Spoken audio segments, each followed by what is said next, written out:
যখন তখন আমাদের বাড়ির পাশে এসে হুকি ঝুঁকি দেন, রাস্তাঘাটে বেরোলেও আমাকে বিরক্ত করেন। আপনার সমস্যাটা কি? হ্যাঁ, আপনি কখনই আর ডিস্টার্ব করবেন না আমাকে।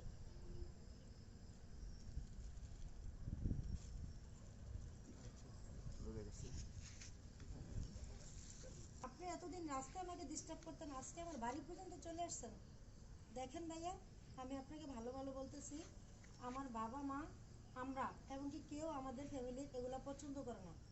আপনি উকি ঝুঁকি দিচ্ছেন, এই করছেন, ডিস্টার্ব করতেছেন, এগুলো কিন্তু কেউ আমরা পছন্দ করি না। আর আপনি, অনুরোধ করে বলতেছি, প্লিজ আপনি আর আজকের পর থেকে আর কোনোদিন আমাদের বাসায় আসবেন না, ঠিক আছে?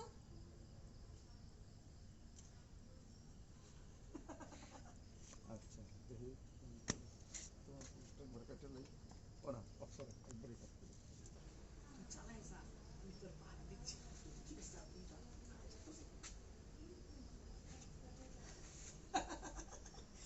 আরে